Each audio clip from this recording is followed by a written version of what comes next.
Hello guys, तो ये हमारी टैली की अगली वीडियो जिसमें आज हम बात करेंगे कि हमारे कंपनी में एक्सपेंस कौन से होते हैं और किस किस टाइप के एक्सपेंस कंपनी में देखने को मिलते हैं। तो एक बार मैं कंप्यूटर की स्क्रीन पर आपको दिखा देता हूँ कि कौन कौन से एक्सपेंस होते हैं। तो यहाँ पर हम देख सकते हैं कि हमारे जो एक्सपेंसेस की लिस्ट है वो कुछ इस तरीके से है। एक हमारे डायरेक्ट एक्सपेंस होते हैं और एक हमारे इनडायरेक्ट एक्सपेंस होते हैं। तो पहले हम बात करते हैं डायरेक्ट एक्सपेंस कौन होते हैं। डायरेक्ट एक्सपेंस जो रहेंगे वो हमारे रहेंगे जितने भी हमारी कंपनी में जो प्रोडक्शन रहेगा, प्रोडक्शन से रिलेटेड हमारे जितने भी एक्सपेंसेस रहते हैं वो सारे हमारे डायरेक्ट एक्सपेंस की लिस्ट में रहेंगे।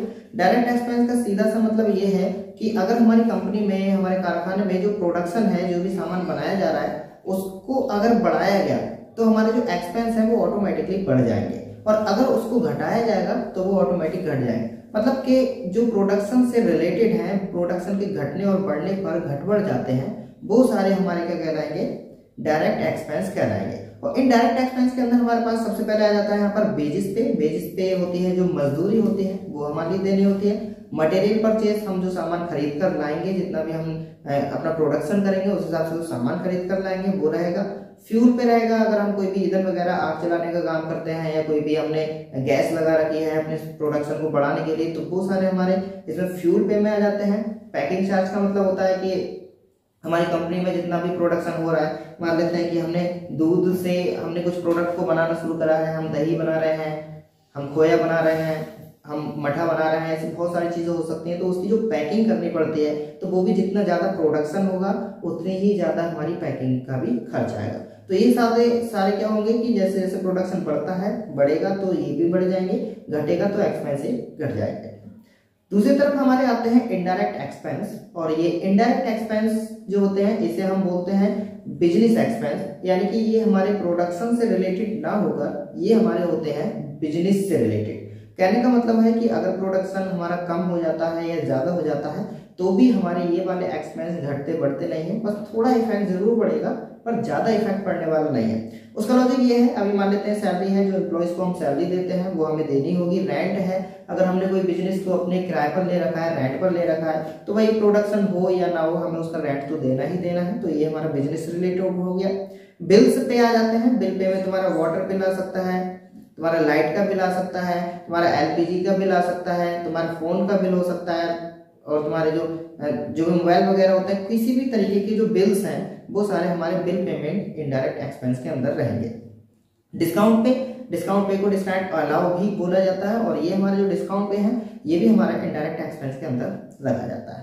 तो इतने सारे हमारे एक्सपेंस हैं जो कि रहेंगे डायरेक्ट एक्सपेंस, इनडायरेक्ट एक्सपेंस, और इसके अंदर हमारी लिस्ट रहती है। एक्सपेंस मतलब खर्चे होते हैं। तो एक बार मैं इसको कंप्यूटर पे तुम्हें इसकी एंट्री करके दिखा देता हूं कि अगर हमें ऐसे एक्सपेंस की एंट्री करनी हो अपने टैली के अंदर तो किस तरीके से करेंगे। तो अभी आपको स्क्रीन पर एक क्वेश्चन दिखाई दे रहा है। ये क्वेश्चन हमारा जो है वो एक्सपेंस की एंट्री है कि हम किस तरीके से, ये है यहाँ पर आपको देखने को मिल रहा है कि हमें वेजेस पे करनी है, 5,000 की, 16,000 का सैलरी पे करना है, 10,000 का फ्यूल पे करना है, 20,000 बिल्डिंग रेंट पे करना है, 15,000 लाइट बिल पे करना है, और यहाँ पर डिलीवरी चार्ज जो है वो 15,000 पेमेंट करना है। तो ये जो स्क्रीन पर आपने अभी देखा है, ये क्वेश्चन को हमें टैली में एंट्री करना है, तो किस तरीके से करें। तो चलिए मैं तुम्हें ले चलता हूँ टैली की स्क्रीन पर। तो यहाँ पर हम लोग टैली की स्क्रीन पर आ चुके हैं। राठौर इंडस्ट्रीज, जो कि मैंने पिछली वीडियो में कंपनी को बनाया हुआ था, अब यहाँ पर आकर देख सकते हैं। अभी इसमें जो कैश इन हैंड की अगर हम बात करें तो ट्रायल बैलेंस में जाकर देख सकते हैं। अभी हमारा जो चल रहा है वो ये सब स्टेटमेंट चल रहा है। क्रेडिटर्स हैं, डेब्टर्स हैं। कैश इन हैंड फर्नीचर खरीदा हुआ था 20 लाख में, और अभी हमारा जो कैश इन हैंड है वो 19,60,000 रुपए चल रहा है।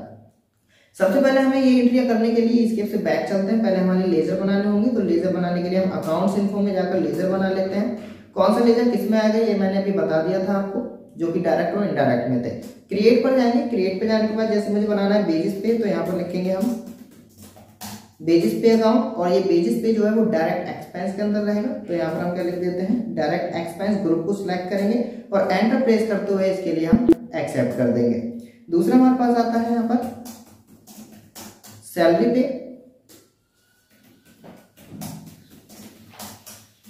और सैलरी पे जो है वो डायरेक्ट एक्सपेंस ना होकर हमारा इनडायरेक्ट एक्सपेंस होता है। तो यहाँ से हम इनडायरेक्ट एक्सपेंस को सिलेक्ट करेंगे और एंटर प्रेस करते हुए एक्सेप्ट कर लेंगे। नेक्स्ट हमारे पास है फ्यूल पे अकाउंट। अगर जो भी ईंधन वगैरह हमारा यूज हुआ है ये सारा हमारा रहेगा डायरेक्ट एक्सपेंस के अंदर। तो डायरेक्ट एक्सपेंस में जाके इसके लिए हम एक्सेप्ट कर देंगे। बिल्डिंग रेंट, बिल्डिंग रेंट पे अकाउंट है, तो बिल्डिंग रेंट पे अकाउंट हमारा रहेगा ये इनडायरेक्ट एक्सपेंस के अंदर, तो इसके लिए हमने ये सिलेक्ट कर लिया इनडायरेक्ट एक्सपेंस। लाइट बिल का पेमेंट करना है हमारे लिए, लाइट बिल पेमेंट में जाएंगे और ये भी हमारा इनडायरेक्ट एक्सपेंस में रहेगा। एंटर प्रेस करते हुए हमने एक्सेप्ट कर लिया है। और फिर रहेगा हमारे पास डिलीवरी चार्ज। डिलीवरी चार्ज पे अकाउंट हमारा रहेगा ये इनडायरेक्ट एक्सपेंस के अंदर, डायरेक्ट एक्सपेंस के अंदर सॉरी।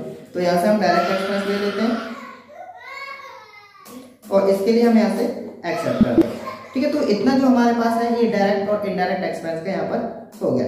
एक बार हम चेक कर लेते हैं, यहाँ से बैक जाएंगे और बैक जाने के बाद कहाँ पहुंचेंगे, डिस्प्ले। डिस्प्ले में जाकर हमारे लिए इतने सारे जो है वो देखने के लिए मिल जाते हैं, ये सारे हमारे एक्सपेंस के लेजर बन चुके हैं। तो अभी हमें यहाँ पर हमारे सारे ये अकाउंट्स जो है लेजर बन के तैयार हो गए। अभी हमें इसमें एंट्रीज को पास करना है जिसमें दिखाना है कि किसमें कितने का पेमेंट किया गया है। तो यहाँ से ई स्टेप से हम बैक चलेंगे और बैक जाने के बाद सीधे कहाँ पहुंच जाएंगे, अकाउंटिंग वाउचर में। अकाउंटिंग वाउचर में जाने के बाद तो हमारे लिए जो है पेमेंट करना है, क्योंकि ये जितने भी एक्सपेंसेस हैं उसका हमें पेमेंट करना होता है। पेमेंट करने के लिए हम पेमेंट में जाएंगे। यहाँ से याद रखना कि कोई भी एंट्री हमारी रिसीव में ना हो जाए, वरना जो हमारा कैश इन हैंड है वो घटने की जगह और बढ़ जाएगा। तो हमें कहाँ करना है, पेमेंट में जाना है। F5 के अंदर स्पेस प्रेस करोगे, यहाँ पर क्या सिलेक्ट कर लेना हमें, कैश। एंटर प्रेस करेंगे। स्पेस प्रेस करने के बाद जितने भी हमारे लेजर थे वो सारे सामने आने लगे हैं, जिसमें से हमें बेजिस पे को सिलेक्ट करना है। तो यहाँ से हमने सिलेक्ट किया है बेजिस पे। एंटर प्रेस करेंगे और बेजिस पे में हमें कितना रखना है, 5000 रुपए। यहाँ से एंटर प्रेस करते हुए हम इसके लिए एक्सेप्ट कर देंगे। ये हमारी एक एंट्री जो है 5000 बेजिस पे की हो जाएगी। एंटर प्रेस करेंगे, फिर हमारी सैलरी को पे करना है। तो यहीं पर हम कैश से लिख देते हैं सैलरी पे, और सैलरी जो हमारी पे करनी है वो 16000 की पे करनी है। अगर आपको एंट्री दिखाई नहीं दे रही है तो पीछे जाकर और जो मैंने अभी क्वेश्चन दिखाया था उसका आप स्क्रीनशॉट लेकर एक बार चेक कर सकते हैं कि मैं एंट्री वही कर रहा हूँ। ठीक है, नेक्स्ट हमारे पास है कैसे हमारे फ्यूल का पेमेंट करना है। तो यहाँ से जाएंगे हम फ्यूल में, फ्यूल पे के अंदर जाएंगे और फ्यूल पे जो है वो हमें करना था 10000 रुपए। तो यहाँ से 10000 लेकर हम एंटर प्रेस करते हुए इसके लिए एक्सेप्ट कर देंगे। और ये जितनी भी एंट्रियां हैं वो डेट के हिसाब से की जाती हैं। अभी हमारी जो एंट्रियां हैं वो 1 अप्रैल 2023 में चल रही है, लेकिन जिस डेट में भी बेसिस पे या सैलरी पे की गई है उसी डेट में एंट्री को किया जाएगा। डेट बदलने के लिए हम F2 का यूज कर सकते हैं, क्योंकि हम वर्क इन एजुकेशन मोड पर वर्क कर रहे हैं, तो यहाँ पर हम डेट को नहीं चेंज कर सकते हैं। नेक्स्ट हम फ्यूल पे कर चुके थे, यहाँ पर हमें कैश से फिर से करना है। तो यहाँ पर लिखेंगे हम बिल्डिंग रेंट पे। तो यहाँ पर लिखा है मैंने बिल्डिंग रेंट, और ये हमारे करना है 20000। तो यहाँ पर 20000 लिखते हुए हम एंटर प्रेस करते हुए इसके लिए भी एक्सेप्ट कर देंगे।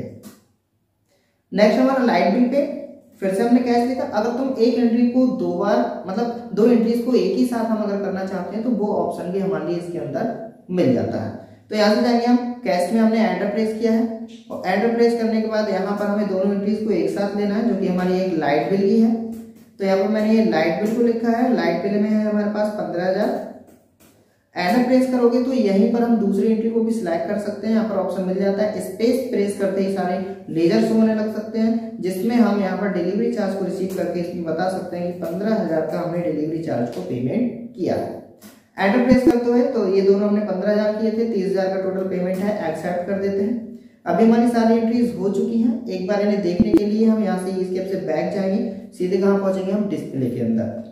डिस्प्ले में जाकर डे बुक में जाएंगे अगर, तो सारा स्टेटमेंट आ जाएगा यहाँ पर कि किन किन चीजों का हमने यहाँ पर पेमेंट किया हुआ है। तो यहाँ पर देखिए सारे ऑप्शन आ रहे हैं। फर्नीचर का पेमेंट जो कि मैंने पहले वीडियो में किया था, वेजेस पे है, सैलरी पे, फ्यूल पे, बिल्डिंग रेंट, और ये 2 एंट्री एक साथ की गई थी जिसमें लाइट बिल और ये दिखा रहा है टोटल हमारा जो ट्रांजेक्शन है। राठौर कैपिटल पहले का था, रस्तोगी का पहले का था। यहाँ से इसके बैक जाके हम ट्रायल बैलेंस में अगर जाते हैं तो अल्ट के साथ F1 प्रेस करके यहाँ पर हम देख सकते हैं कि हमारी जो एक्सपेंस थे ये इसने ऑटोमेटिक अलग अलग कर दें, क्योंकि हमारा ये ऑटो कंप्यूटेशन सॉफ्टवेयर है, बिल वगैरह ऑटोमेटिकली जनरेट कर देता है। डायरेक्ट एक्सपेंस में आएंगे तो डायरेक्ट में डिलीवरी चार्ज का 15000 का पेमेंट है, फ्यूल पे 10000 पेमेंट किया गया है और वेजेस पे हमने 5000 का पेमेंट किया है। इनडायरेक्ट एक्सपेंस में हमने बिल्डिंग रेंट 20000 पेमेंट किया है, लाइट बिल पे किया है 15000 का और सैलरी पे किया हमने इतना। तो हमारे पास टोटल 6 एंट्रीज थी और 6 एंट्रीज को इसने आपस में बांट दिया है कि डायरेक्ट एक्सपेंस ये थे और इनडायरेक्ट एक्सपेंस ये थे। अगर अलग अलग को तुम यहाँ पर देखना चाहते हो तो यहाँ एंटर प्रेस करोगे, सिर्फ डायरेक्ट एक्सपेंस वालों का हमारी लिस्ट निकल आएगी। अगर इनडायरेक्ट की लिस्ट देखना चाहते हो तो इनडायरेक्ट की लिस्ट हम यहाँ पर देख सकते हैं। यहाँ से बैक करके कभी कभी ऐसा होता है कि हमारी एंट्रीज गलत हो जाती है, तो एंट्री को संभालने के लिए यहाँ पर हम यूज कर सकते हैं। एंट्री को सही करने के लिए हम कहाँ पहुंचेंगे, डिस्प्ले में जाने के बाद ट्रायल बैलेंस में जाएंगे, अल्ट F1 प्रेस करके यहाँ पर सारी डिटेल आ रही है। सपोज दैट कि हमारा जो डिलीवरी चार्ज था वो 15,000 की जगह 20,000 होना था, लेकिन गलती से हमने 15,000 कर दिया है। तो यहाँ पर हम आएंगे अपने डिलीवरी चार्ज को सिलेक्ट कर लेते हैं। डिलीवरी चार्ज जो है हमारा वो यहाँ पर है, लाइट बिल के साथ मैंने किया हुआ था, तो यहाँ से हम एंटर प्रेस करेंगे और डिलीवरी चार्ज में जो 15,000 देखने को मिल रहा है उसकी जगह पर यहाँ पर हम कर सकते हैं 20,000। एंटर प्रेस करते हुए इसको एक्सेप्ट कर देंगे। अभी हमारा जो स्टेटमेंट है वो चेंज हो चुका है। यहाँ पर आकर चेक कर सकते हैं हमारा जो डिलीवरी चार्ज है अभी वो वहाँ पर 20,000 रुपये यहाँ पर शो कर रहा है। तो इस तरीके से हमने देखा आज कि हम किस तरीके से अपने एक्सपेंसेस की एंट्री अपनी कंपनी में या टैली के अंदर कर सकते हैं। आज की इस वीडियो में इतना ही, मिलते हैं